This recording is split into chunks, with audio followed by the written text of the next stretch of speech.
আলী রাদিয়াল্লাহু তাআলা আনহু এর সঙ্গে ফাতিমা রাদিয়াল্লাহু তাআলা আনহার বিয়ে হয়। একবার রাসূলুল্লাহ সাল্লাল্লাহু আলাইহি ওয়াসাল্লাম নামাজে সিজদা দিচ্ছেন। উকবা উটের পচা গলার নাড়ি ভরি এনে তার পিঠের উপরে ফেলে দিল। দূর থেকে কুরাইশ নেতারা এই দৃশ্য দেখে অট্টহাসিতে ফেটে পড়ছিল। রাসূলুল্লাহ সাল্লাল্লাহু আলাইহি ওয়াসাল্লাম কিন্তু সিজদা থেকে উঠলেন না। খবরটি হযরত ফাতিমা রাদিয়াল্লাহু তাআলা আনহা বিনতে রাসূলুল্লাহ সাল্লাল্লাহু আলাইহি ওয়াসাল্লামের কানে যায়। সঙ্গে সঙ্গে তিনি ছুটে যান তার বাবার কাছে। দারুণ মমতায় নিজ হাতে তার বাবার পিঠ থেকে ময়লা সরিয়ে পানি দিয়ে পরিষ্কার করে দেন। রাসূলুল্লাহ সাল্লাল্লাহু আলাইহি ওয়াসাল্লাম বলেছেন, পৃথিবীর নারীদের মধ্যে তোমাদের অনুসরণের জন্য মরিয়ম বিনতে ইমরান, খাদিজা বিনতে খুয়াইলিদ, ফাতেমা বিনতে মুহাম্মদ ও ফেরাউনের স্ত্রী আসিয়া যথেষ্ট।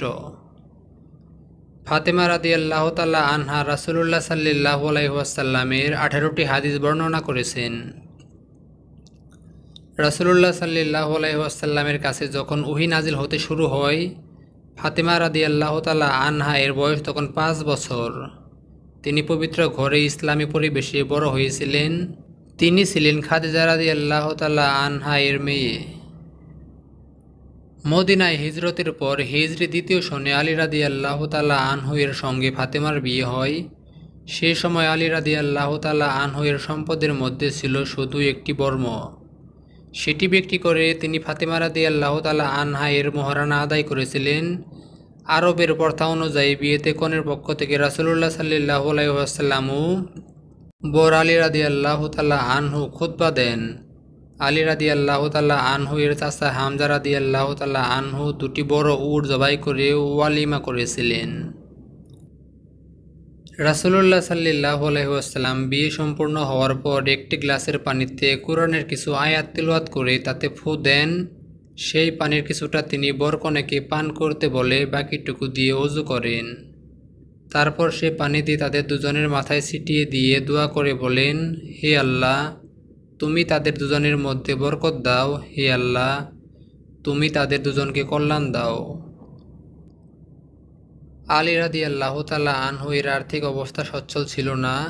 বাসা ছিল খুবই সাধারণ মানের, কোনো বিলাসিতা তো ছিলই না, সাহায্য করারও কেউ ছিল না। ফাতেমা রাদিয়াল্লাহু তাআলা আনহা একাই সব কাজ করতেন। আলী রাদিয়াল্লাহু তাআলা আনহু যতটুকু পারতেন তাকে কাজে সাহায্য করতেন। তিনি সব সময় ফাতেমা রাদিয়াল্লাহু তাআলা আনহু এর স্বাস্থ্যের ব্যাপারে সতর্ক থাকতেন।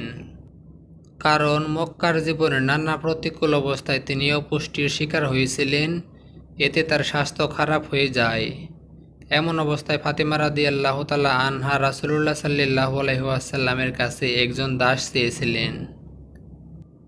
রাসূলুল্লাহ সাল্লাল্লাহু আলাইহি ওয়াসাল্লাম বলেন, তুমি যা চেয়েছ তার চেয়ে ভালো কিছু কি আমি তোমাকে বলে দেব?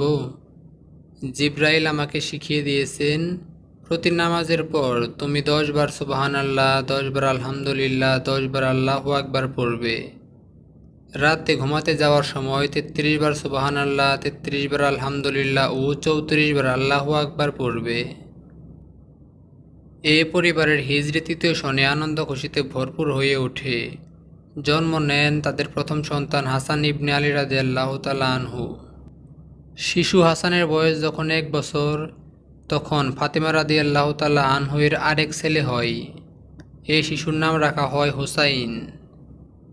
8ম হিজরিতে মক্কা বিজয়ের আনন্দ ঘন মুহূর্তে 10,000 মুসলমানের মধ্যে ফাতেমা রাদিয়াল্লাহু তাআলা আনহাও ছিলেন। মক্কায় পৌঁছে ফাতেমা রাদিয়াল্লাহু তাআলা আনহা এর স্মৃতিতে ভেসে উঠেছিল তার মায়ের কথা। মক্কার অধিবাসীরা তার বাবার সঙ্গে যে নির্মম আচরণ করেছিল, সেই ঘটনাগুলো মনে পড়েছিল নিজের শৈশব কৈশোরের নানা কথা। 2 মাস মক্কায় অবস্থান করে তারা মদিনায় ফিরে যান।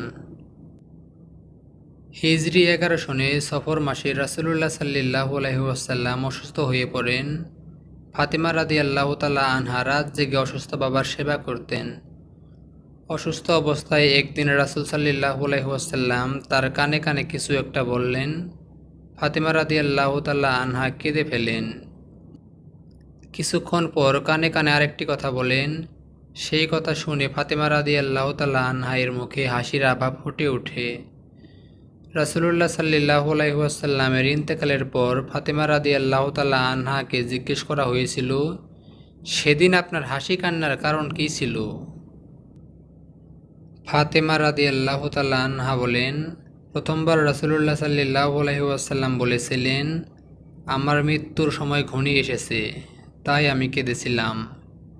আর দ্বিতীয়বার তিনি বলেছিলেন, আমার পরিবারের সদস্যদের মধ্যে তুমি প্রথম আমার সঙ্গে মিলিত হবে, আর তুমি হবে দুনিয়ার নারীদের সর্দার। এই কথা শুনে আমি হেসেছিলাম।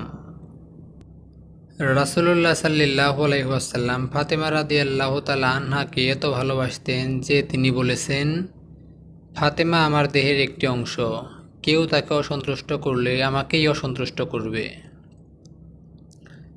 রাসূলুল্লাহ সাল্লাল্লাহু আলাইহি ওয়াসাল্লামের ইন্তেকালের 6 মাস পর হিজরি 11 সনের রমজান মাসে ফাতেমা রাদিয়াল্লাহু তাআলা আনহা ইন্তেকাল করেন।